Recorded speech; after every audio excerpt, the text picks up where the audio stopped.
Hi guys, so we're live again. How's it going? Shavua Tov. If you're cleaning up because it's Shabbat and the house is a really big mess, I salute you because I am in the same boat. Hi Yelka, how are you? You're my first visitor for the night, so what's going on? How was Shabbat? Shavua Tov. Hi Oksana, I'm glad you're watching. All right guys, let's begin. So, I just started reading this book. It's called The Compound Effect. Has anyone read this book? Whoever's watching, put a like if you've read this book. It's written by Darren Hardy. One of my how was yours? My Shabbat was good. Thank you, Ella. All right, so I was very impressed with this book. It's written by a guy named Darren Hardy, who he's a very successful business owner and entrepreneur and motivational speaker. Really very, very good writer. So let's talk about what he spoke about. So he says, out of everything in your life, there's one thing that you could do to improve your life. Basically improve your relationships, improve your finances, improve your health, everything. It all comes down to one thing. Now, before I tell you what it is, I want you all, whoever's watching, to take out a piece of paper, if you can, or maybe jot it down somewhere. Something that you're not happy about in your life, whether it's a relationship, your waistline, your finances.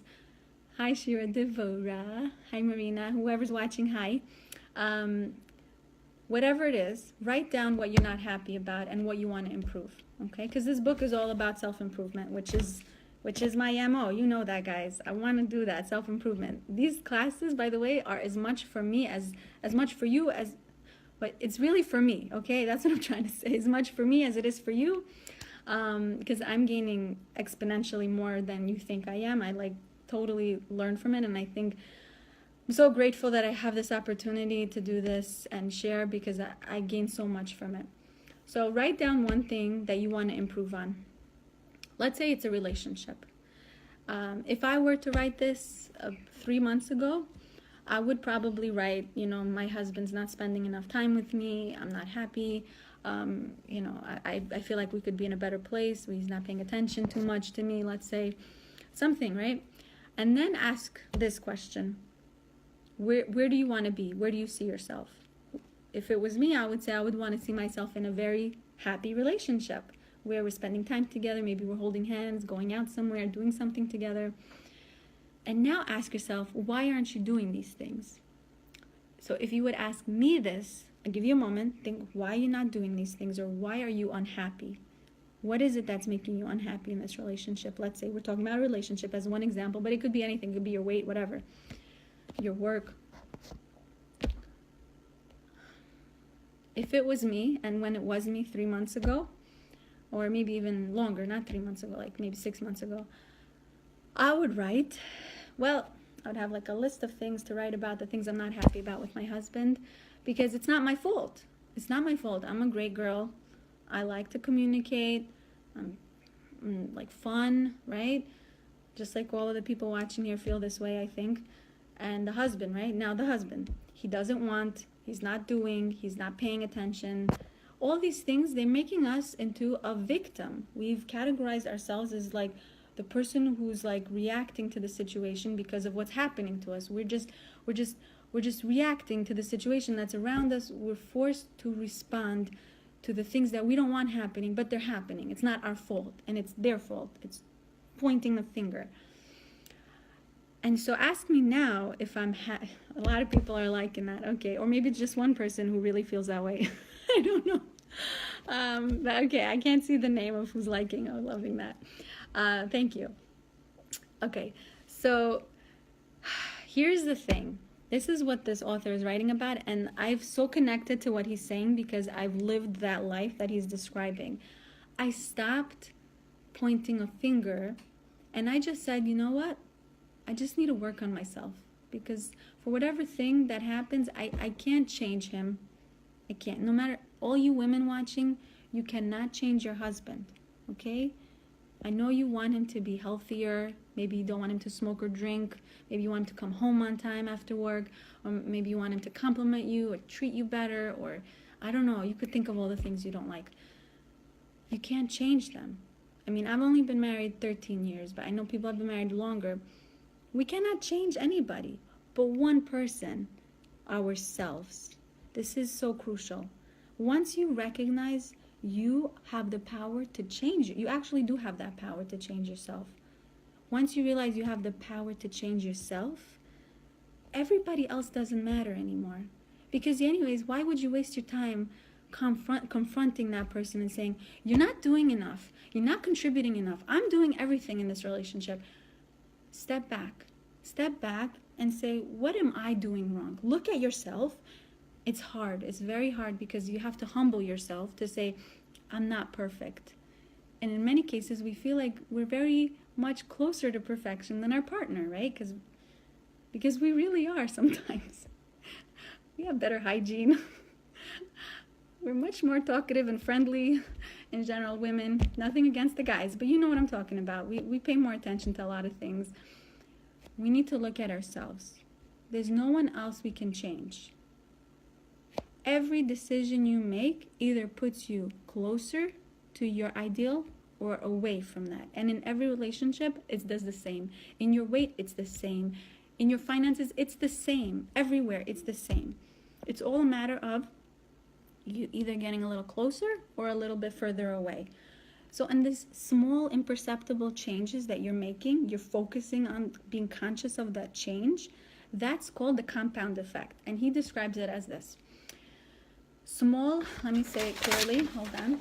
My husband bought me a notepad from Costco because I have told him I've exhausted all my notebooks, and since I'm probably now going to write a book because I'm doing a lot of these writing businesses, he bought me a whole stack from Costco.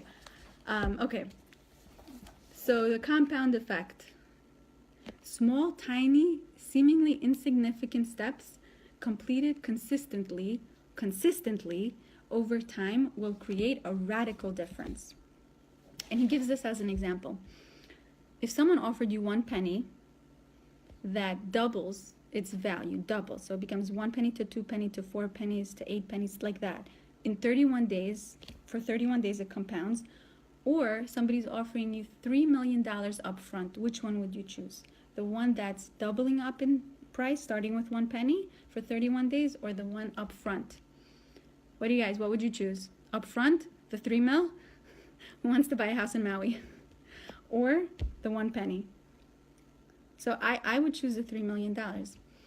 So the right answer, if you calculate the penny, is actually the penny. Because by the 29th day, that penny, which was 1 penny, 2 pennies, 4 pennies, by a certain day was $5, it became $2.5 million. It's still less than the 3.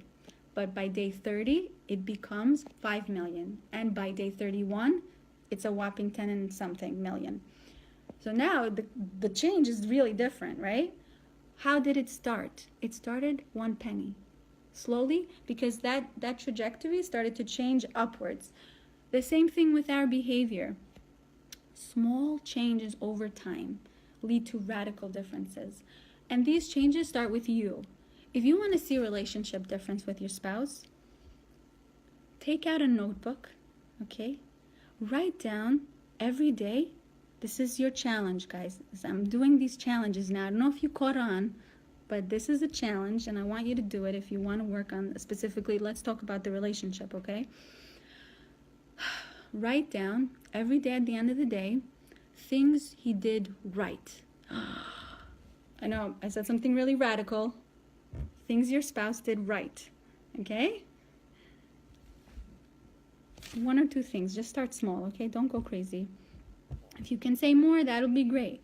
The author actually wrote a Thanksgiving book to his wife. Every day for a year, he wrote down secretly something he loved about her. And he started noticing not the obvious things, but the subtleties in her personality. And do you know what happened in the end?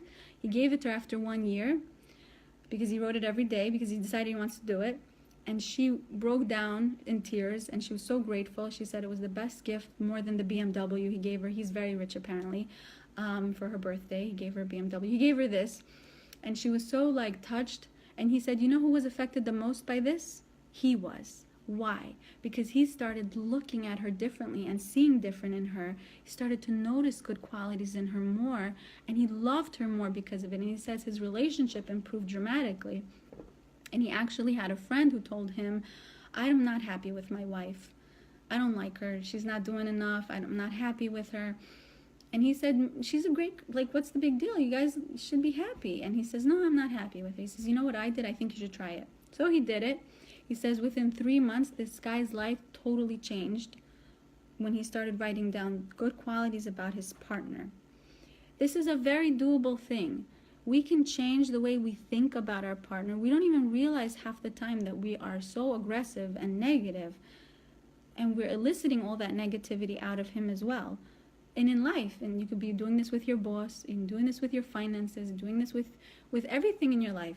Stop feeling like you don't have the power to change your life, because the power is in you alone. That's the only person. When you're gone from this earth and you're faced up in heaven, I mean, I don't know what it is, but this is what I'm assuming happens. They ask you, were you your best self? Every day ask yourself, was I my best self? And every day write down what you could improve on. One thing, especially we're mothers, we're leaders of our household, we're leaders of the community. We have so much power. We just tap into that power, guys. Tap into it. Work on yourself. A small thing, not a big thing, a small thing.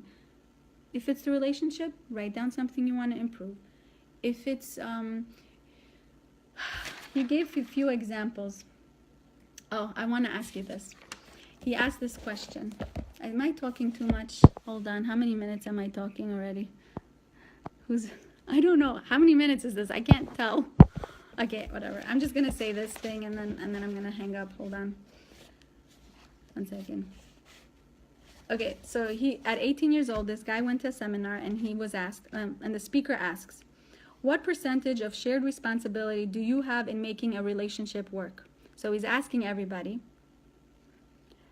what percentage does a partner have in the relationship to make it work? Okay? So he raised his hand, he said 50-50. Each person should contribute equally. Another person said 51-49. The person who's speaking should be considered 51 because he should give a little more. Another person said 80-20.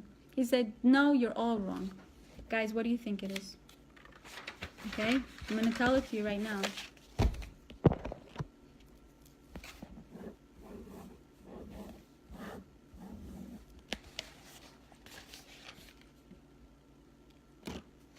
A 100 and 0.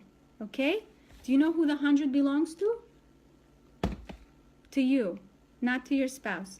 You have to be willing to give 100% without expecting anything in return. That's what a real relationship is, to make it work. And you know what happens when you do that? That's right, Natalie. Each give 100%. But when you say 100, you adding up to 200. 100, 0. That means you cannot expect your partner to be in it 100% and then be upset when he's giving you 80% and 70% and 10%. You give 100% of yourself every time. And do you know what happens? Out of 100%, you're giving 100%. Afterwards, you start to notice a response, because whatever you put out, you get back. You cannot be any other way in life. It's just the way frequency works, right? It's the way everything works. That's why when you become more grateful, more good things happen to you. Or when you feel blessed, you feel thankful, you have a wave of positivity coming your way. It's the same thing with your relationship. You're putting 100%, guys, and he is your husband at 0. So when you expect nothing, you will be surprised. He will do stuff. He will help. And he will want to be more involved. I'm telling you from my own experience. I'm not talking out of, I'm telling you from real material. Okay? So do not lose hope if you're in a sucky relationship. Because let me tell you something. I know what that feels like when you feel like you're just not working. You're not jiving. Things aren't happening. There's so much stress, work, life, everything. You have so much power. Once you realize that, this is why I'm doing these Facebook Lives, because I think people need to know and they just don't. And I'm reading the books now and I realize that it's out there. The information is around. You just need to tap into it, guys. Tap into it. Tap into it. I'm going to make you. So if I haven't scared you into it, I really hope you take this challenge. If you don't have a notebook, please come to my house. I have like 25 from Costco. So, and just write down 1 or 2 things you're happy about. You know what happens? Your brain's going to get triggered to recognize good things. And then those decisions that you're making bad, they're going to start to turn to good. So I'm done for tonight. I hope you have a wonderful night, everyone. Thank you for all your positive feedback. I really appreciate it. I love you all. Bye. I can't finish this.